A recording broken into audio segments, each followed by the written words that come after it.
Bro చేసేటప్పుడు పవన్ కళ్యాణ్ గారితో ఏమన్నా పరిచయం ఉండిందా? సార్ అది అంతకుముందు బ్రో టైమ్ ఇంటర్వ్యూలో చెప్పాను. బ్రో చేసేటప్పుడు ఏంటంటే సెట్లో షూట్ జరుగుతుంది, మార్నింగ్ జరుగుతుంది. నేను ఒక రూమ్లో సపరేట్ కూర్చున్నా.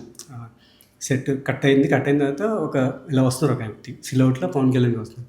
మరి ఆయన వస్తున్నారు, కంఫర్ట్ ఉంటారు లేదని చెప్పి నేను జస్ట్ ఐమ్ గెటింగ్ లేచి వెళ్ళిపోతుంటే నేను చెయ్యిలో పట్టుకుని పర్లేదు కూర్చోండి అని చెప్పి ఆ సోఫా దగ్గర కూర్చోబెట్టి ఆయన ఎగ్జాక్ట్లీ మీరు కూర్చున్న డిస్టెన్స్లో కూర్చున్నాను సార్.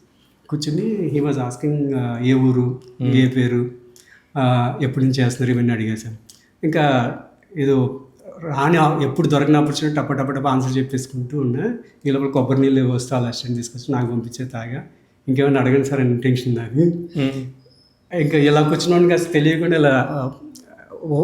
అలా బంతులు అలా ముడిచిపి అలా చూస్తున్నాను. 15 minutes అలా స్పెండ్ చేసి అలాగే చూస్తూ ఉన్నా. ఆయన తర్వాత బుక్ చదువుకుంటున్నారు అంతే. కానీ చుట్టుపక్కల ఉన్న వాళ్ళందరినీ చాలా ఫ్రెండ్లీగా పికప్ చేసుకుని ప్రతి ఒక్కళ్ళని ఏం చేస్తున్నారు, ఏంటి, ఏ ఊరు నుంచి వచ్చారు, ఫైనాన్షియల్గా బాగానే ఉన్నారా, అంతా సెటిల్ అయ్యారా అని అడుగుతారు ఆయన. అదే సార్, వాళ్ళు అంత వెల్కమింగ్ ఉంటారు. బట్ ఆ టైంకి అవుతుంది అంత లార్జర్ దెన్ లైఫ్ పిక్చర్ మన ముందున్నప్పుడు మనకి డెఫినెట్లీ మొత్తం అంతా స్లో మోషన్ బ్లడ్ ఇలాగే ఉంటుంది.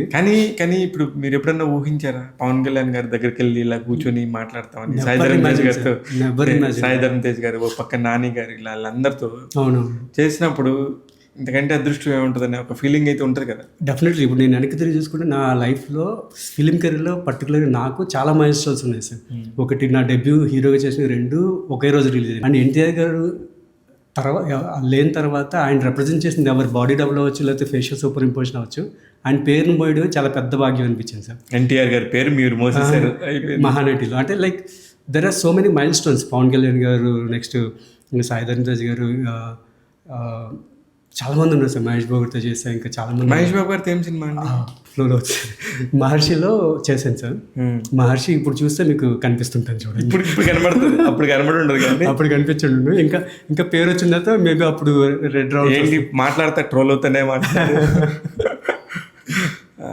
చేశాను సార్. ఇంకా చాలా ఉన్నాయి సార్. ఇప్పుడు అంటే గబగబా అది ఏమవుతుంది, ఓవర్లాప్ అయిపోతుంది, చాలా మైండ్లోకి వస్తుంది, ఓవర్లాప్ అయిపోయి ఆపర్చునిటీస్ అన్ని. అంటే మీరు చాలా హ్యాపీగా ఉన్నారు. అంటే నిన్న ఫేసెస్ అన్ని బోల్డ్ పడి సార్. అప్పుడప్పుడు ఒక ప్రశ్నకి ఆటోమేటిక్గా టక్ మని వస్తాయి కదా, మన బోల్డ్ ఫేసెస్ పడినాయి, బోల్డ్ లెర్నింగ్స్ పడినాయి.